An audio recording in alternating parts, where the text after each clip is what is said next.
So the other day I was scrolling on TikTok and came across Zannie.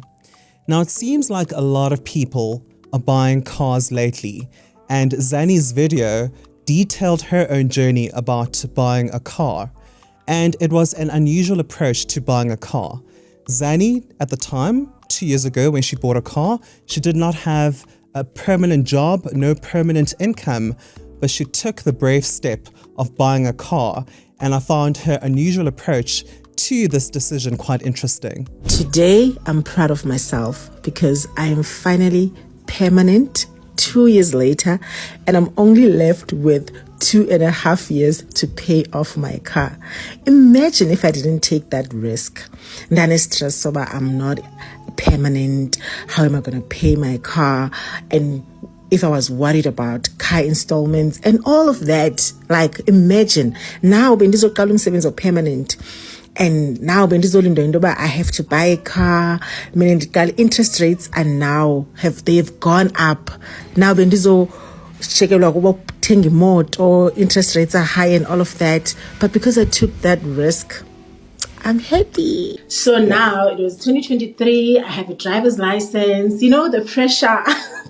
I want to have a car. I want to start driving, But now I can't because I already told myself that I'll only get a car once I get a permanent job. But in teaching, we have things like substitute positions. So sometimes you will get a job, but it's not permanent. It's only for a certain time. So I was very lucky to get those. And I was always just like moving from one job to another. But now the thing is, while I was moving around, I felt like I needed to have a car because it was so inconvenient traveling using public transport. And I was very unfortunate, if I may say, because I used to work like in small towns. And you know how small towns are. There's no like efficient public transport. People usually rely on hitchhiking, and you are a woman in South Africa. So for me, that was very unsafe. So I felt like, you know what, let me just buy a car. It's okay. I don't know where my next job is going to come from. I'm just hopeful. I think I will get a job. So let me just do this purchase. So the time I was going back to Vepenan. So now I just needed a car. I thought I'm not going to go back there without a car. So I just went on and applied. Zannie, I'm a firm believer that opportunity will come back at the right time. And maybe sometimes we make decisions when it's really not the right time for us. But you really needed the car, as you said. This was a need. This was not a nice to have. It was a need at the time. And you said you planned for this purchase. How did you go about financing the car? Did you save for the car, or did you go through the traditional route of vehicle financing? I went through vehicle finance. I didn't even have a deposit. Nothing. Because I was planning to have a car, but I knew that I was going to make that decision once I get a permanent job, right? And I was not saving anything towards that. I just knew that, okay, if I get a job, then I'm just going to apply for vehicle finance and get my car, because then there would be job security. I'd know that I'd be able to pay for my car, Yeah, so I never saved up for it. I never paid any deposit. I just went to the dealership. I applied, and luckily I got approved. Then that was it. That is remarkable, because who takes you through things such as interest rates, for example? Like, who holds your hand throughout that process in informing you about these things? Or is it your responsibility to research these things, basically? It was my responsibility. I took it upon myself to research these things. I watched a lot of YouTube videos.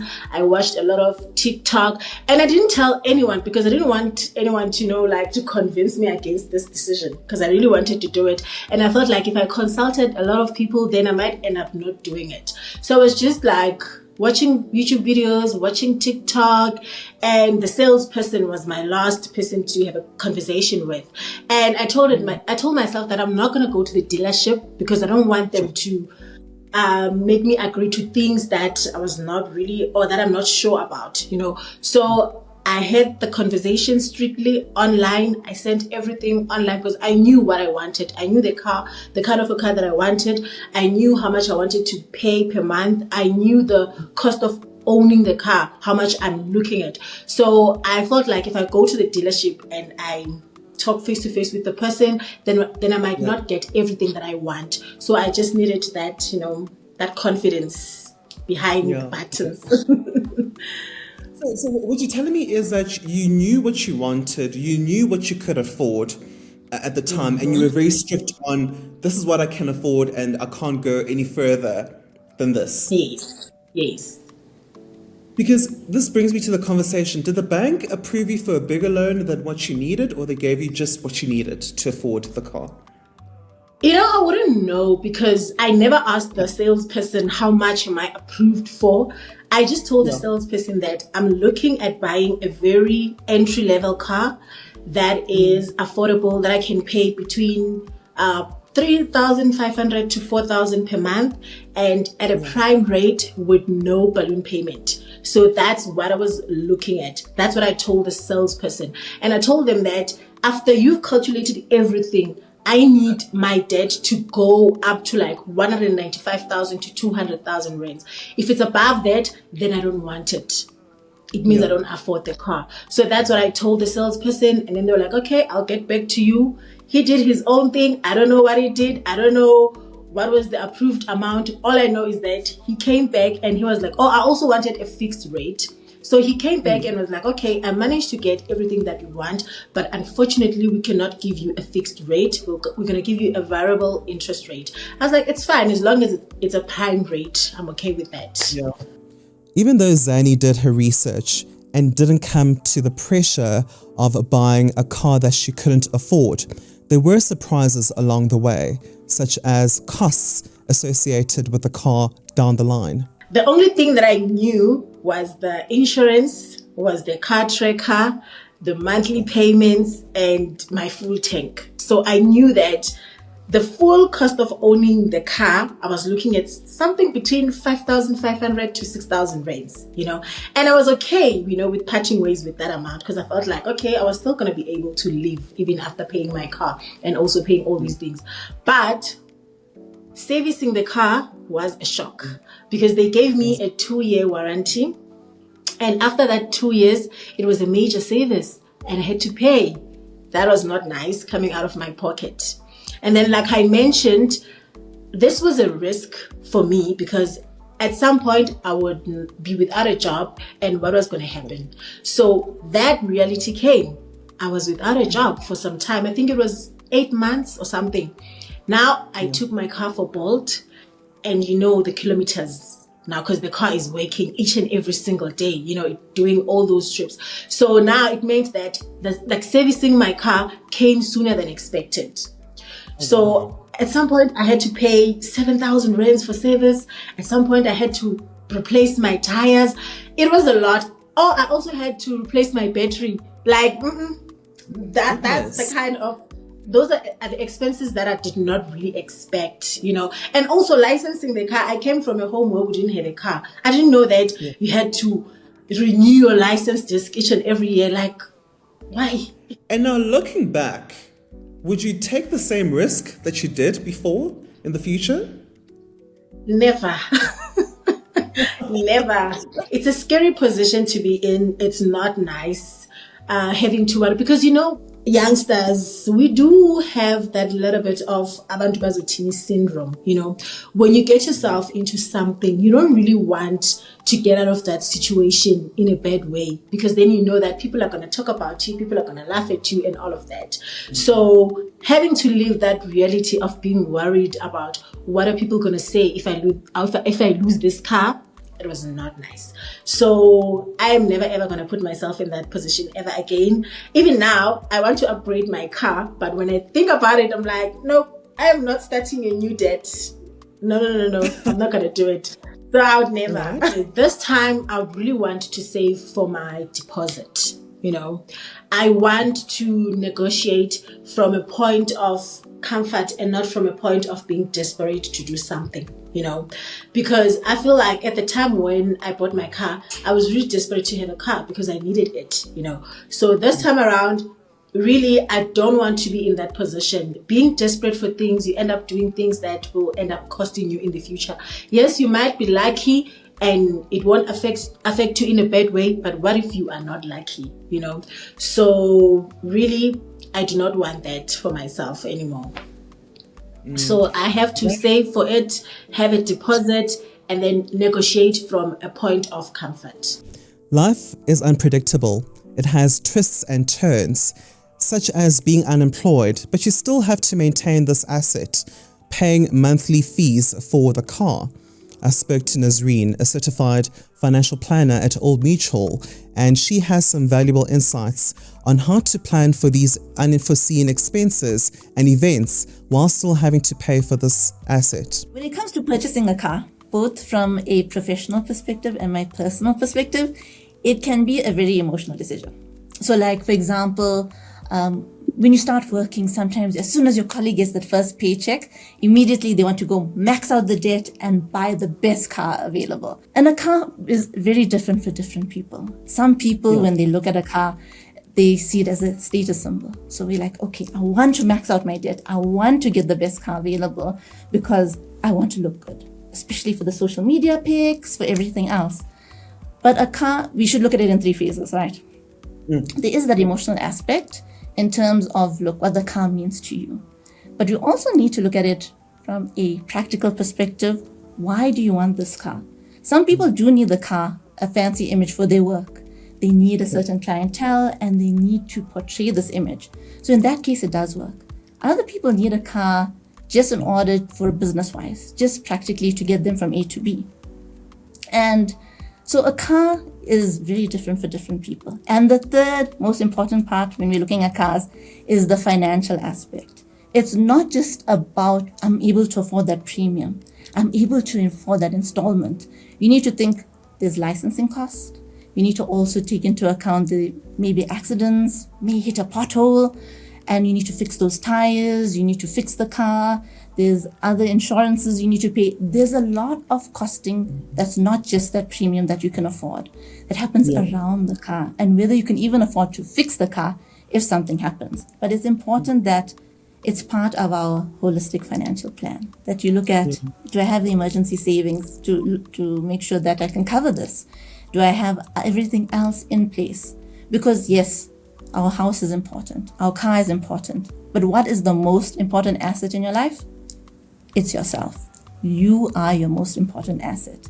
So you need to make sure you are sorted out before you're looking at things like cars and houses and other assets. Gosh, and we didn't even speak about insurance. That's another aspect to the costs as well too.